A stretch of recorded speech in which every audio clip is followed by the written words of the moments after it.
तर स्टुडंट, आपण या उरलेले जे पाठ होते आपले कोणते, मीनूच्या जलप्रवाहास, पाठ क्रमांक 11.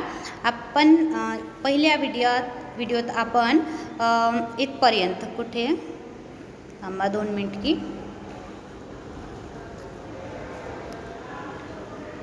इथपर्यंत आपलं शिकून झालेला होता. तर या पाठात आपण काय शिकले होते की एक मीनू मासोळी होती. कुठं राहतीचे? माशाच्या समूहात नदीत राहत होती. एके दिवस काय झाला की ते खूप जोराने पाऊस आला आणि पावसाच्या पाण्यात ते गिरकी घेत समुद्रात पोहोचली. समुद्रात त्याला वेगवेगळे प्राणी भेटले. तिथं कासवदादासुद्धा होता. त्या कासवदादाला भेटली. कासवदादाने त्यांच्यासोबत खूप सारी गोष्ट केली आणि कासवदादांना मीनूला सांगितले की कशा प्रकारे मोती तयार होतो. तर आपण आज समोर वळूया. इतक्यात त्यांच्यामधून एक प्राणी तिरका चालत गेला और उतने में ही क्या होता है कि एक जो प्राणी है, जब कछुआ मीनू को समझा रहा था किसके बारे में, कि किस तरह से मोती तैयार होता है, उतने में ही एक प्राणी वहाँ से टेढ़ा चलते हुए जाता है. तो आपल्या बटबटीत डोळ्याने मीनूकडे पाहत होता. बटबटीत मतलब उसकी आंखें बाहर के तरफ निकली हुई थी, तो वह बड़ी बड़ी आँखों से मीनू के तरफ देख रहा था. आता मात्र मीनूची घाबरगुंडी उडाली. अब मीनू डर गई क्योंकि वह बड़ी बड़ी आँखों से देख रहा था. कौन? जो विचित्र प्राणी था, यह मीनू को बहुत बड़ी बड़ी आँखों से देख रहा था. पळत जाऊन ती कासवदादाजवळ उभी राहिली. फिर से यह क्या कि ये कासव के पास से चली गई थी. इसे डर लगा. यह फिर से कासव के पास जाती है. कौन? मीनू. घाबरू नकोस, हा तर खेकडा. और क्या होते हैं कि कासव के पास जैसे ही पहुंचती है तो कासव दादा बोलता है कि डर मत, यह कौन है? यह तो खेकडा है. त्याच्या पाठीवर माझ्यासारखंच कठीण कवच आहे.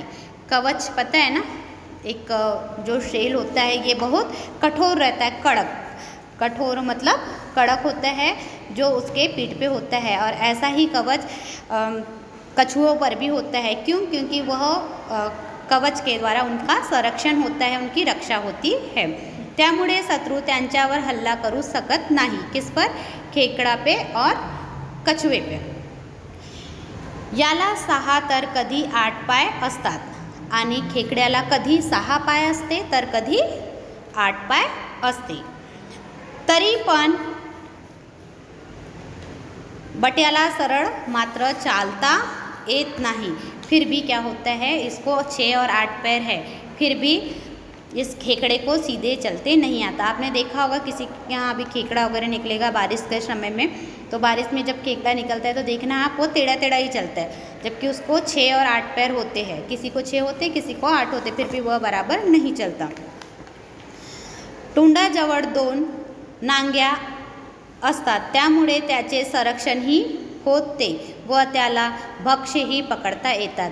और खेकड़े को जो नाक के पास है ना, खेकड़े के नाक के पास में ऐसे 2 डंक होते हैं. जैसे बिच्छू को डंक होते हैं ना, इस तरह से ऐसे ही डंक होते हैं. उससे क्या होता है, वह कोई भी चीज़ को बिल्कुल कस के पकड़ लेता है ना, उसकी ग्रिप बहुत अच्छी रहती है. तो या अपना भक्ष्य बोले तो अपना अनाज, जिसको वो से खाता है, जो भी कीड़े मकोड़े हैं, तो अपने इस डंक के कारण वो केकड़ा बहुत अच्छे से पकड़ लेता है. उसे कहा जाता है नांग्या. आता तू माझ्या बरोबर चल. अब कासव बोलता है मीनू को कि अब तू मेरे साथ चल.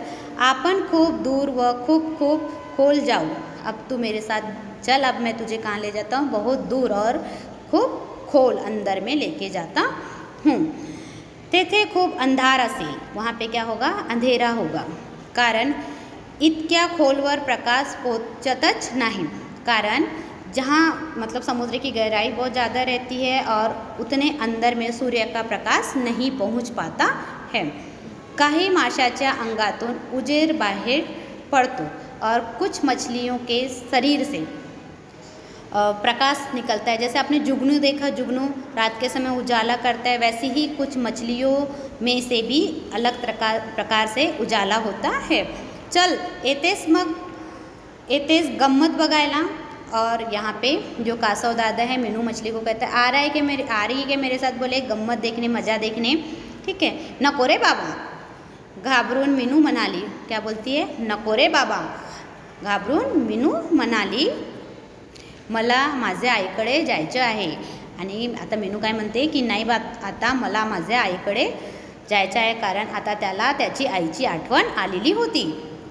कासव दादा हसून तिच्या बरोबर निघाले और कासव दादा ने बिना स्माइल भरा और मीनू के साथ चल दिया.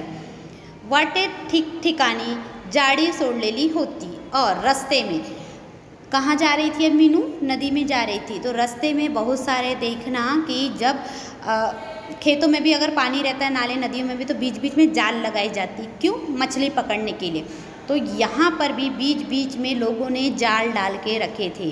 कहाँ पर, समुद्र से लेके नदी के रास्ते में भी. ती चुकवत त्याने मीनूला नदी सोडून आणून सोडले और वह, मतलब जहाँ पे जाल डाली गई थी उसके बाजू से कासव और मीनू मछली निकलते हैं और नदी के पास आते हैं. नदीच्या गोड पाण्याचा स्पर्श मीनूच्या अंगाला झाला. तिने 2-3दा चुडा भरल्या, खारट तोंड स्वच्छ धुतले गेले. और जैसे ही मीनू नदी में पहुंचती है, जैसे ही उसको मीनू को अपने नदी के पानी का स्पर्श होता है, वह उसे बहुत आनंद होता है और वो बोलती उसने 2-4 बार कुल्ला किया है, किसने, मीनू ने. और अपना जो मुंह है, खारा जो मुंह हो गया था, नदी का पानी, सॉरी समुद्र का पानी खारा होता है ना, उसमें सॉल्ट होता, तो उस वजह से नमकीन होने के कारण मीनू जैसे ही नदी में पहुंचती, वहाँ का पानी मीठा रहता है, उसने कुल्ला किया और मीनू को बहुत अच्छा लगा. कासव दादा, चला ना माझ्याबरोबर, तिने आग्रह केला. ठीक है. अब कासव दादा को मीनू कहती है कि तुम मेरे साथ चलो. कहाँ चलो, मेरे साथ, मेरे घर तक के चलो. तेव्हा कासव दादा म्हणतो, नको मीनू, जसा तुला समुद्र आवडत नाही तशीच मला नदी आवडत नहीं. तो कासव दादा कहते हैं, जिस तरह से तुझे समुद्र नहीं पसंद है ना मीनू, वैसे ही मुझे नदी नहीं पसंद, क्योंकि मैं हमेशा कहाँ रहा हूँ, समुद्र में रहा हूँ, और तुम कहाँ रही हो, नदी में. तो तुम्हें नदी अच्छी लगती है और मुझे समुद्र अच्छा लगता है. तेव्हा मीनू म्हणते, बरं, आणि कासव दादा का म्हणतो, बरं येतो मी, तू मात्र आता घरी जाह. और कासव दादा मीनू को कहते हैं कि ठीक है, बोले अब मैं चलता हूँ, तू अपनी मम्मी के पास जा. वळून बघत कासव दादा हळूहळू निघाले और इतना बोलकर उनको बोला कि ठीक है मैं जाता हूँ, और फिर वह धीरे धीरे अपने समुद्र की ओर कासव जाने लगता है. मीनूला क्षणभर वाइट वाटले. अब मीनू को क्या हुआ, थोड़े देर के लिए बुरा लगा, क्योंकि जब हम किसी के साथ रहते हैं और अपने साथीदार चले जाते हैं तो हमें थोड़ा सा बुरा लगता है. तो यहाँ पर मीनू को भी थोड़ा सा बुरा लगा. कासव दादांनी तिला कितीतरी गमती दाखवल्या होत्या. और कासव दादा ने पता है ना, समुद्र में वह कासव दादा के साथ ही रहे, बहुत सारी चीज़ें बताया कासव ने. तो मीनू को कासव का साथ छोड़ना अच्छा नहीं लग रहा था, इसलिए थोड़ा सा उसे बुरा लग रहा था. त्या कधी एकदा आईला सांगेन असे तिला झाले होते. और मीनू को ऐसा लग रहा था कब मैं अपनी मम्मी से मिलूँगी और समुद्र की सारी बातें अपनी माँ को समझाऊँगी. तो यह इस पाठ की लेखक है विनया साठे, है ना. यह पाठ किसने लिखा है, विनया साठे है, इन्होंने लिखा है. तो यहाँ पे हमारा पाठ कंप्लीट होते हैं. इसके क्वेश्चन आंसर हम अभी देख लेते हैं. तो स्वाध्याय में, मीनू मासोळी कुठे राहायची. मीनू मासोळी कुठे राहायची, मीनू मासोळी नदीच्या मासाच्या समूहात राहायची. दुसरा, मीनूला समुद्र का बघायचा होता. उत्तर, समुद्र हा नदीपेक्षा खूप मोठा व खोल असल्यामुळे कुतूहलाने मीनूला समुद्र बघायचा होता. क्वेश्चन नंबर 3, नदीचे पाणी गढूळ का झाले, मतलब गंदा क्यों हुआ था. तर आन्सर आहे, एक दिवस मुसळधार पाऊस पडू लागला, जमिनीतून पाण्याचे लोढे वाहायला लागल्यामुळे नदीचे पाणी गढूळ झाले होते. 4 नंबर, खडकावर फुललेल्या फुलांचे रंग कोणते.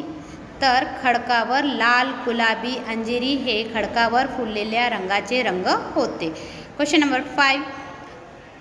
समुद्राच्या खोलवर अंधार का होता? समुद्र के खोल में अंधेरा क्यों था? इसका आंसर है समुद्राच्या तळाशी प्रकाश पोहोचत नाही म्हणून समुद्राच्या खोलवर अंधार होता. नाव क्वेश्चन नंबर 2. 3-4 वाक्यात उत्तरे लिहा. तो पहिला है लेखिकेने नदीचे वर्णन कसे केले आहे? तर लेखिकेने नदीचे वर्णन कसे केले आहे? आन्सर आहे नदी खूप पाणी होते. निळे निळे थंडगार व स्वच्छ पाणी होते. पाणी इतके स्वच्छ होते की वरून तळाची वाळू दिसायची, गोल गोल दगड दिसायचे नि पोहणारे मासेही दिसायचे. सेकंड, मीनूची व आईची चुकामुक का झाली? मीनू और उसकी माँ एक दूसरे से दूर कैसे हो गए थे? तो आंसर है मुसळधार पावसात नदीचे पाणी गंडूळले, मासे बावरले, एकमेकांना शोधू लागले, कोणीच कोणाला दिसत नव्हते. पाणी वेगाने वाहत होते. या गोंधळामुळे मीनूची व आईची चुकामुक झाली होती. थर्ड नंबर, घोड़ मासा पाऊन मीनूला का हंसू आले? घोड़ मासा को देखकर मीनू को क्यों हंसी आया था? घोड़ मासाचे तोंड घोड्यासारखे होते. त्याच्या पोटाला पिशवी होती. त्यात छोटी छोटी पिल्ले बसलेली होती. हे सारे ध्यान पाहून मीनूला हसू आले होते. Question number 3. कौन कोणास व केव्हा म्हणाले ते लिहा. तो क्वेश्चन नंबर 3 में है किसने किससे कहा और क्यों कहा. समुद्र म्हणतात तो आला की. ये वाक्य किसने कहा था? असे मीनू स्वतःशीच म्हणाली होती. केव्हा म्हणाली होती? जेव्हा मीनू पाण्याच्या गिरक्या घेत समुद्राकडे निघाली तेव्हा तिने म्हटले. सेकंड, त्याचं नाव घोड़मासा, समुद्र घोड़ा. ये वाक्य किसने कहा था? इसका आंसर है असे कासव दादा मीनूला म्हणाला. केव्हा? जेव्हा मीनूला घोडमासा पाहून हसू आले तेव्हा तिला कासव दादा म्हणाला. 3. घाबरू नकोस, हा तर खेकडा. हे सुद्धा असे कासव दादा मीनूला म्हणाले जेव्हा खेकड्याला पाहून मीनूची घाबरगुंडी उडालेली होती तेव्हा कासवाने म्हणाले. 4th नंबर, कासव दादा चला ना माझ्याबरोबर. यह वाक्य किसके है? तर हे म्हणाली होती असे मीनू कासव दादाला म्हणाली जेव्हा मीनूने नदीकडे येऊन तोंड धुतले तेव्हा. ओके. Question number 4. शिंपल्यामध्ये मोती कसा तैयार होतो? क्रमाने लिया. जिस पार्ट में हमें बताया है कि जो शिंपी है ना, शिंप के अंदर में किस तरह से मोती तैयार होता है ये हमें क्रम से लिखना है. प्रोसेस लिखना है किसकी? मोती बनने की. तो देखेंगे मोती तैयार होण्याची क्रिया आहे. तर 2 शिंपल्याच्या पेटीत मासाच्या गोळ्यासारखा एक किडा असतो. त्याला चालायचे असते तेव्हा तो फटीतून पाय बाहेर काढून चालतो. या शिंपल्यात चुकून एकदा वाळूचा कण जातो व टोचू लागतो. किडा आपल्या अंगातून पातळ रस काढून त्या कणावर गुंडाळतो. बोच संपत नसल्यामुळे तो अधिकाधिक रस त्यावर गुंडाळत राहतो. कालांतराने त्यातून छानसा मोती तयार होतो. ओके. Now question number 5. 4-5 ओळीत वर्णन करा. पहला है घोड़मासा. घोड़मासा के बारे में हमें लिखना है. ठीक है. तो घोड़मासा क्या है? घोड़मासा दिसायला विचित्र असतो. त्याचे तोंड घोड्यासारखे असतो. त्याच्या पोटाला पिशवी असते. त्यात छोटी छोटी पिल्ले बसलेली असतात. घोड़मासाचा रंग पिवळा असतो. त्याला समुद्र घोड़ा असेही म्हणतात. सेकंड है खेकड़ा. अब खेकड़ा यानी क्या, किसे कहते हैं? तो खेकड़े की इन्फॉर्मेशन देखेंगे हम. खेकड्याचे डोळे बटबटीत असतात. खेकड्याला 6 किंवा 8 पाय असतात. त्याच्या पाठीवर कठीण कवच असते. तो तिरका चालतो. त्याच्या तोंडाजवळ 2 नांग्या असतात. नांग्यामुळे खेकडा स्वतःचे संरक्षण करतो, त्यामुळे तो भक्ष्यही पकड़तो. क्वेश्चन नंबर 6, समानार्थी शब्द. यहाँ पे आपको एक बॉक्स दिया है, तो आपको बॉक्स नहीं बनाना है, डायरेक्ट उत्तर लिखना है. समानार्थी शब्द लिखो करके ऐसा लिखना है. समानार्थी शब्द लिहा और डायरेक्ट आंसर लिखना है. इवलीसी म्हणजे लहानसी. गरम